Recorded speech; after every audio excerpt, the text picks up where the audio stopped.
Voltamos conversando hoje com a psicopedagoga e pedagoga Laura Montserrat. Laura, qual é a sua opinião? O que você achou dessa aprovação da Lei da Palmada? Olha, eu acredito, como educadora, que a minha profissão ainda não caiu de moda, né? Ainda bem. Quando eu falo de combinados, eu estou falando de leis, eu estou falando de regras. Então, nem as leis precisam se sobrepor à educação e nem a gente precisa prescindir de leis, né? Então, eu acredito que os pais precisam colocar limites. Não acredito que o limite melhor seja bater, não acredito. Acho que, embora na minha época a gente desse umas palmadas nas crianças... Era absolutamente normal. A gente foi estudar, foi pensar e viu que é possível fazer sem palmada. Sim. Né? Então, não sou a favor da palmada, mas também não sou a favor de uma lei que regulamente como os pais têm que fazer. É lógico que a gente não é a favor da agressão, não é a favor... Então, senão a educação fica tão legalizada que as relações humanas acabam se perdendo. E é isso que acontece nessa sala de aula, que o professor atira coisas, né? Porque ele quer fazer valer a autoridade a qualquer custo. E uma lei que vem e diz assim, olha, se você der palmada, vai acontecer X coisas, tira de você a possibilidade de construir a sua autoridade diante dos teus filhos, diante dos teus alunos, porque as coisas não estão na lei, as coisas estão nas relações, elas estão no espaço entre. Isso é muito importante. Né? No espaço que existe entre as pessoas. E na discussão, na conversa, na reorganização dos combinados, o porquê que não deu certo, vamos fazer o aluno participar disso. Te preocupa o fato de que parece que a gente está transferindo às crianças e aos jovens uma autoridade que eles ainda não estão preparados para ter? Porque se um professor chega a um ponto como esse que eu falei, é porque ele chegou ao extremo, nenhum professor quer fazer isso. Claro que não. Não é? Claro que não, a gente está perdido, porque pois é. a gente não foi aprendendo a lidar com o conviver, né? Então, me preocupa que as crianças pequenininhas decidam as coisas que os pais precisam fazer. Então, diz assim, mas meu filho, você quer ficar nessa escola? Mas o que uma criança tem, uma criança de 2 anos tem de saberes para decidir se ela quer ficar naquela escola ou não? Quer dizer, eu, pai, tenho que perguntar que filho eu quero formar. Qual é a escola que é mais parecida com aquilo que eu penso? E aí eu vou decidir e vou ensinar meu filho a ficar nessa escola, né? Porque ele tem que aprender aquilo que eu escolhi para ele. Bom, a gente não pode terminar essa entrevista, Laura, sem falar um pouquinho dessa geração eletrônica, que é outra situação que está deixando todo mundo meio zonzo, o que fazer, porque não dá para evitar. Se as pessoas limitam em casa, eles, quando saem de casa, às vezes acabam exagerando, enfim.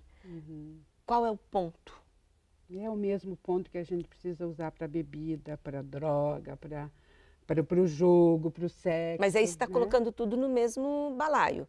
Sim, e é mesmo... a gente precisa aprender Excesso de eletrônico pode ser considerado como uma droga.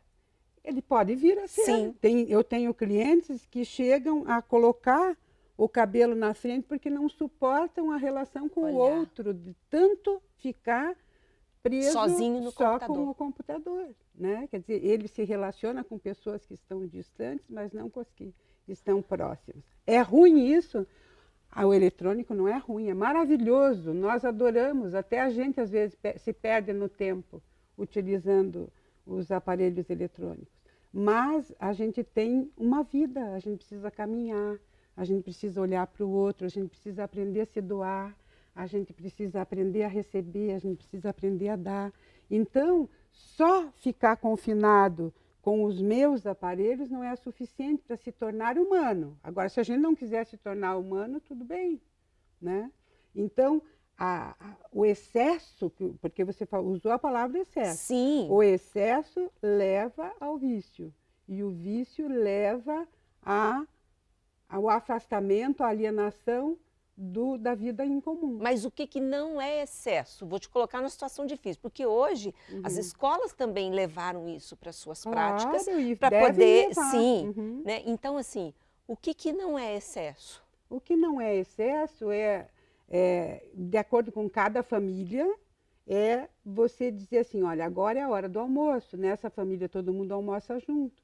Então, nós vamos deixar o iPhone, o smartphone, Sim, seja lá o que for, for. Em outro lugar, a gente não vai conversar com outras pessoas nesse momento. Para essa família, isso é importante. Para outra, não, porque o pai trabalha fora, não vem para o almoço, então não faz mal que cada um almoce e vá lidando com o seu. Agora, existe um momento em que vai chegar alguém em casa, então nesse momento eu gostaria que você estivesse. E quando a criança é bem pequenininha, tem que ter tempo para isso. Porque também ela não aprende a pensar se ela ficar só usando os eletrônicos. Ela precisa aprender a pensar, porque aprender a pensar tem a ver com os embates que o outro traz, que os problemas do cotidiano traz. Então, na hora que eu fico só com aquilo que é muito, muito fácil, eu não desenvolvo capacidade atencional, não desenvolvo capacidade de resolver problema, eu fico esperando que as coisas venham todas mastigadas, né? Então, vai chegar um momento no mundo que a gente vai usar só isso. E aí? Não sei, né? Agora, por enquanto, neste momento histórico, faz falta você olhar para o outro, porque ainda é preciso isso. Você olhar para atravessar a rua. Honestamente, né? Eu torço para que seja preciso sempre. Eu não falei que era uma delícia conversar com a Laura? Laura, muito bom, muito obrigada pela participação. Agradeço, adorei amiga. falar com você mais uma vez. Eu agradeço o convite, fiquei muito feliz. Imagina, a gente ouviu aqui a psicopedagoga Laura Montserrat. O Gente.com está terminando e a gente vai se ver mais ainda aqui no programa. Tá legal, tá ok. Até a próxima. Até a próxima. Até a próxima edição.